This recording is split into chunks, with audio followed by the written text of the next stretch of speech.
All right, so in this video, we are going to be reviewing how to complete the square. Completing the square is a great skill to use when you can't factor, so when you can't use the box and diamond method. So in this example that we have here, we would need two numbers that add to positive 6, but multiply to positive 2 if we wanted to try to use our box and diamond method. But the only two numbers that multiply to positive 2, we have positive 1 and positive 2. Those don't add to 6. And we would have negative 1 and negative 2. We can multiply those together to get positive 2, but those also don't add to 6. So we're kind of at a standstill, which is when we use completing the square. Sometimes your equation might be set up to equal y. Sometimes it might be equal to f of x. Y and f of x are interchangeable, so no matter what you see there, it's okay. Our first step we're going to do is set it equal to 0. So we're just going to rewrite it, but instead of writing y or f of x, we're going to write 0. So 0 equals x squared plus 6x plus 2. Our next step is to move this constant number to the other side. So you're always going to do the opposite when we're flipping from one side of the equal sign to the other. So if it's a positive 2, the opposite of adding 2 is subtracting 2. We're going to do that to both sides of our equal sign. And now we have negative 2 plus, we're going to add in a blank because we're going to be adding a new number to both sides of our equal sign, equals x squared plus 6x plus a blank. This is when we're going to draw in our square.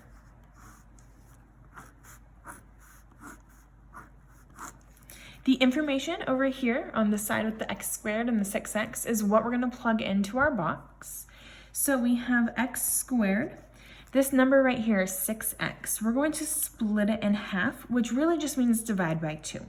So 6x divided by 2 is 3x. This 3x is going to go in the top right and the bottom left boxes of our giant square. Now we're going to find the top and the side of our box. Two things that multiply to x squared are x and x. X times 3 gives us 3x, and x times 3 gives us 3x. Hopefully the top and the side of your box match. If they don't, something wrong happened. Go back and try to figure that out, but they should match when you're completing the square. Because this is called completing the square, we are now going to complete our square by filling in that last box. If we have 3 up here on the top and 3 on the side of our box, when we multiply those together, because remember these are area models, are always for multiplication, never for addition. 3 times 3 gives us 9. That 9 is what we're going to write here on our blanks.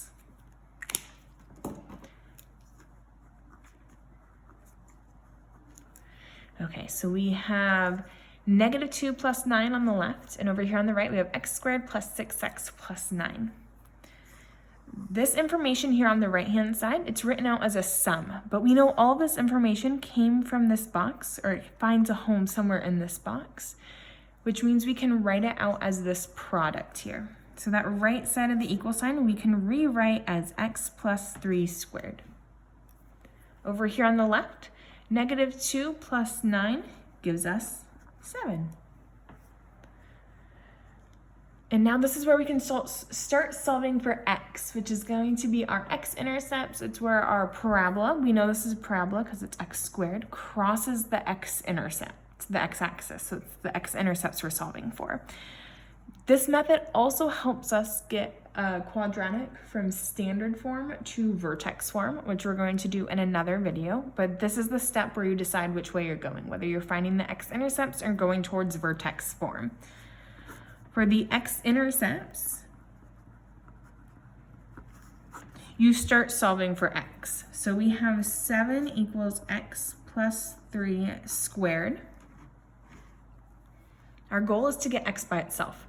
So the opposite of having something to the second power is taking the square root of both sides.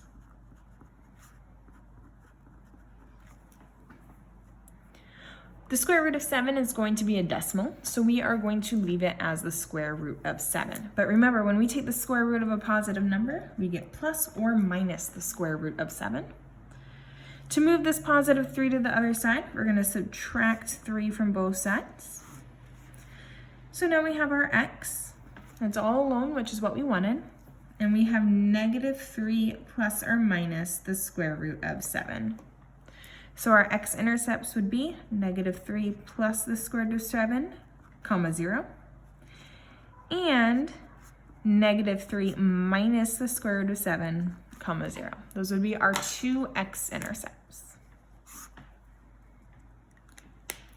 I also mentioned earlier that at this step you get to decide whether you're going to an x-intercept or you're going to go to vertex form. So let's cover vertex form really quickly. We still have our 7 equals x plus 3 squared. Our goal is to get this side to equal 0 once again. So to move that positive 7 back to the other side, we're going to subtract 7 on both sides. Now we have 0 equals x plus 3 squared minus 7. We're going to switch this 0 back to our y or f of x, depending what you started with. In this case, we started with a y.